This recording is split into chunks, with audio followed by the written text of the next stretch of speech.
Alright, so a bit of news here with regards Anthony Joshua's next move. So, to quote this here from IFL, Joshua versus Whyte rematch negotiations are underway according to Eddie Hearn. He said they are making an offer to Dillian Whyte today. Target date August 12th, potentially at a stadium or the O2 Arena at the very least. Also, August the 12th was the reported date for Dubois versus Usyk. That's apparently being pushed back now to August 26th. Apparently it coincides with the Ukrainian independence holiday, which is August 24th, I believe. Makes a bit more sense, to be fair, to do that. So this wouldn't be clashing, and Joshua versus Whyte, the rematch, and more for AJ's rehabilitation. Now, obviously it's been a couple of weeks since AJ made that post where he said on Instagram that he wouldn't be fighting until December. Not ideal, but part of a bigger picture. Then we started hearing about this tournament, we'll just call it, where he would be fighting Wilder, Fury would be fighting Usyk. We seem to be still a good bit away with that. I mean, Tyson Fury, he's talking about Big Farmer Miller now, or at least he's mentioning him. I just don't even know. We'll not go there. We're not going to go down that rabbit hole. In terms of Joshua, he said he wouldn't be fighting in the summer. However, Eddie Hearn has said, obviously that was the ideally they'd want to. It kind of stemmed from whether the Saudis will be okay with that if they go ahead and try and do this Wilder fight in December. And I said at the time, they obviously don't want to take a risk if they won't let him. But someone like Dillian Whyte, you probably would be okay taking a risk with that. If Eddie Hearn said we'd like to do Hrgovic in the summer, I'd be saying, well, maybe I could see the Saudis' point, because that could go pear-shaped fairly quick. But Dillian Whyte, I just don't see it, And Eddie Hearn has obviously said that he's made Dillian Whyte an offer and they're under negotiations and stuff like that. Obviously, they've tried to make the rematch before, 2019, April time. And, Sky seemed on board with it. They did the face-off in the ring when Dillian Whyte knocked out Derek Chisora, and the fight never happened. Now, Dillian Whyte has gone on to say, it's AJ's fault. It wasn't AJ's fault at all. He priced himself out. He ducked the fight. It's as simple as that. That's what he did. Anyone saying that he didn't, no, he ducked the fight. He priced himself out. He ducked the fight. AJ went to America, fought Ruiz and got bet. That's what happened. So they're trying to do it now. Now, at the time, Dillian Whyte, he had a bit of pulling power. He'd come off the back of 2 good wins. Joseph Parker and Derek Chisora, both of those fights were on pay-per-view. And I think he was trying to go down the WBC road, also trying to milk that little bit of stardom he had.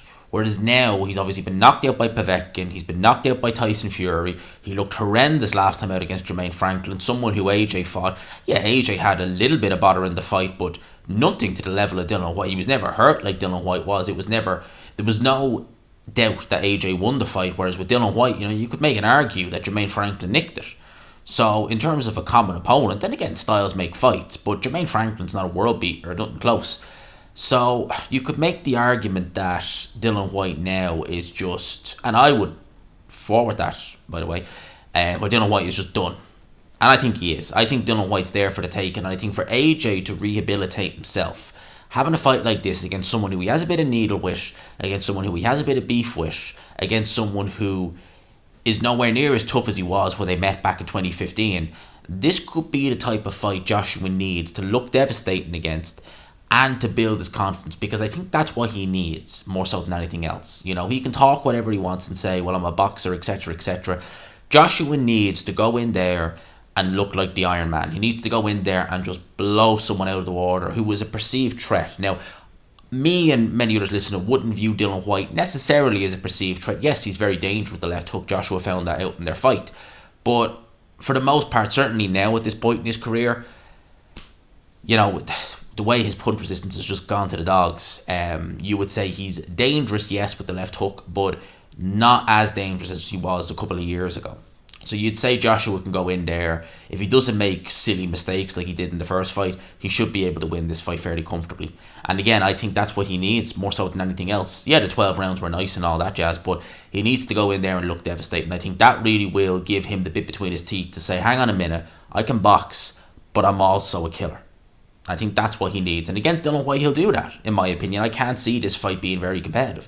In terms of what this means for Deontay Wilder fight, obviously, I hope we get that fight. It'd be a great fight, tremendous fight.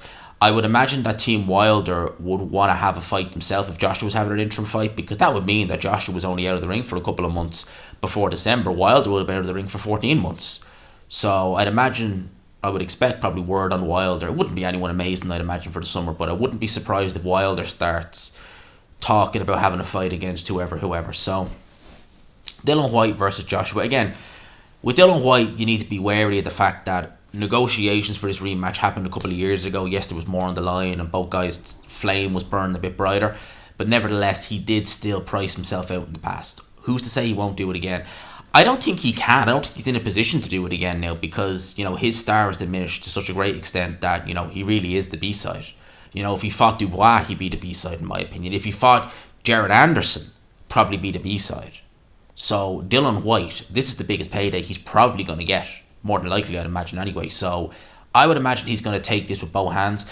And look, this isn't me saying Dillian Whyte has no chance he's going to go in there and just, find a nice spot on the canvas to lie down on. No, Dillian Whyte's a warrior.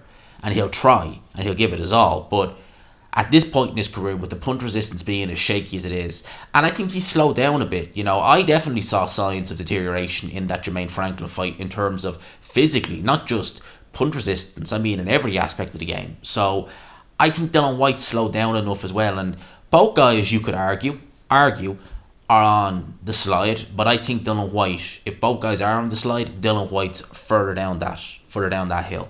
So that's my thoughts on this. Let me know yours in the comments below. Hope you enjoyed the video, people. Quick one there for this evening. Smash the like button if you could. Hit subscribe, of course, if you haven't already. For those who have a bank holiday this weekend, hope you all enjoy it. I certainly will.